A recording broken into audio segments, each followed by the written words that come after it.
যে আমরা অনেকেই ধরে নিচ্ছি মানে জুলাই আগস্ট চূড়ান্ত শুরু এবং সমাপ্তি, বিষয়টা কিন্তু সেরকম। আমি একজন মানবাধিকার কর্মী হিসেবে কাজ করেছি, দেখেছি এটি কিন্তু 15 বছরের লাগাতার সংগ্রামের চূড়ান্ত রূপটা ছিল জুলাই আগস্ট, কিন্তু এটাকে বিচ্ছিন্ন করে দেখার কোনো সুযোগ নেই।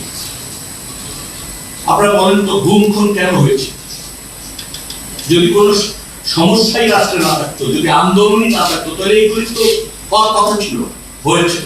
তার মানে হচ্ছে আমরা যারা এটাকে শুধু চিত্রায়িত করতে চাই জুলাই আগস্ট, তাদেরকে একটু পুনর্বিবেচনার জন্য অনুরোধ করবো যে আসলে একটা ধারাবাহিক আন্দোলনের চূড়ান্ত রূপ বলতে পারে।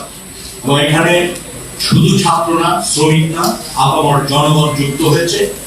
বিভীষিকাময় একটা অবস্থা থেকে উত্তরণের আকাঙ্ক্ষা এবং সুযোগ পাওয়ার কারণে এটা খুব দ্রুত মানে 2 সপ্তাহের মধ্যে ঘটে গেছে।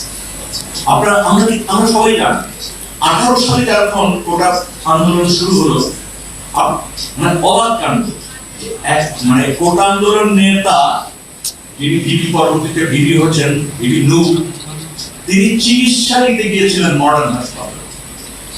তাকে ভর্তি করা হয়েছে, গভীর রাত্রে ওখান থেকে বের করে দেওয়া। গভীর রাত্রে ওই হাসপাতাল কর্তৃপক্ষ তাকে বের করে দিয়েছে, অথবা তারা বের করে দিতে বাধ্য হয়েছে। ঠিক তেমনি এইবারের আন্দোলনের চূড়ান্ত পর্যায়ে আমরা অনেককে দেখেছি চিকিৎসা ক্ষেত্রে বাধাগ্রস্ত হতে। অনেকেই আমরা ধরে নিচ্ছি যে সব কিছু মনে হয় এখন প্রশ্ন তোলা হচ্ছে না। প্রথম হচ্ছে, আমি এখনো মনে করি মানবাধিকারের যে লঙ্ঘনগুলো, এইটি বিবেচনায় আনতে হবে স্বাধীনতার পর থেকে। শান্ত ভাই যেটা বললেন, এই ভাই যেটা বললেন, আমি একমত। যদি আপনি এই ধারাবাহিক জিনিসটাকে না আনতে চান, তাহলে আসলে কখনোই আমরা ওই যেটা আমাদের আকাঙ্ক্ষা সেটা যেতে পারবো। আমরা ইউনিটের পাস সবসময় আলোচনা করি, দেখেন, কিন্তু এটার পরে কোনো লাভ নেই। আমাদেরকে আসলে আমাদের জাতি হিসাবে অনেক জায়গা অনেক ত্রুটি, বিচ্যুতি, দুর্বলতা আমরা রেখে আসি।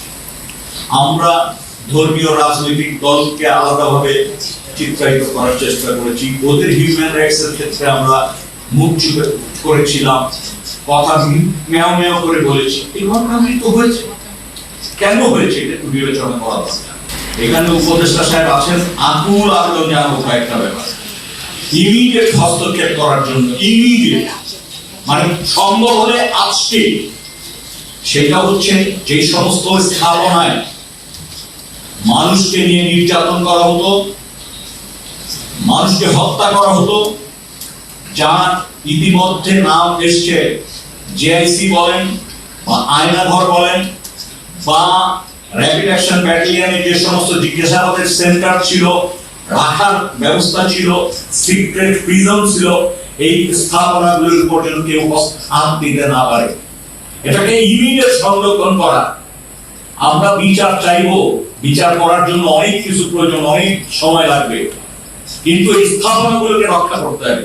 বিচারের জন্য ঐতিহাসিক মানে ঐতিহাসিক ঘটনাকে ঘটনা মূল্যায়নের জন্য। দ্বিতীয় হচ্ছে, প্রত্যেকটা জায়গায় কিছু নিয়ম নীতি ছিল, কে ঢুকছে, কে বের হচ্ছে, কোন গাড়ি ঢুকছে, কোন গাড়ি বের হচ্ছে, কটার সময় বের হচ্ছে, একটা নিয়ম ছিল যেটা দালিলিক প্রমাণ হিসাবে আমাদের সামনে আসতে পারে। অনেকে সহজভাবে মনে করছেন যে ইনভেস্টিগেশনের খুব একটা সময় লাগবে না, এটা সহজ। আমি একজন কর্মী হিসাবে বলে যাচ্ছি, এত সহজ না।